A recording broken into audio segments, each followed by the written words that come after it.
Okay, so here's my part 2 to my Utah itinerary. The biggest thing that I forgot to mention was I went with 2 friends. And so it wasn't like just 2 of us doing the drives or anything like that. Everybody was willing to put forth an effort, but of course things didn't really work like that. So basically, after driving from Park City to Kanab the next day, the second day, we did the sand dunes. We went horseback riding in Kanab, right? And so we stayed at what I said was Best Friends Hotel. Like, it's pet friendly, things like that.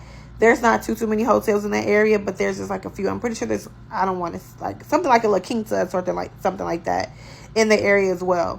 But Best Friends was like the nicest hotel that we could find in that area, so that's what we went with.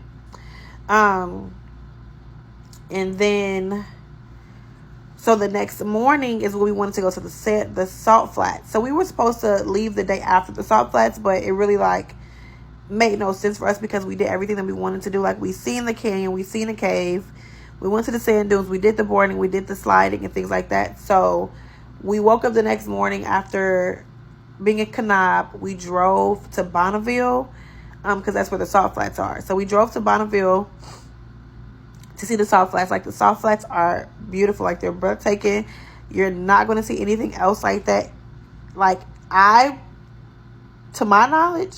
So I definitely say, like, the Salt Flats and the sand dunes, you have to see if you go to Utah. It's imperative. You have to see it. And so we drove 4.5 hours to go to the Salt Flats. We took our pictures, whatever, drove on them, got our videos, whatever. And then we were like, so, like, what else y'all want to do? Like, do y'all want to stay?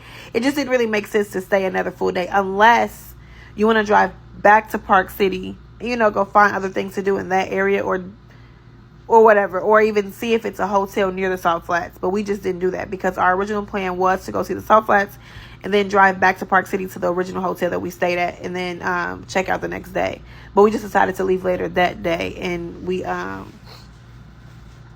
just went home after the Salt Flats. So, yeah. Also, I keep seeing people asking about, like, Utah being, like, racist. Very much so racist. But it wasn't to the point of, like, we had to have, like, a banter with someone. It was very much, like, very dismissive. Like, people really wanted to say things, but they actually couldn't. You know what I mean?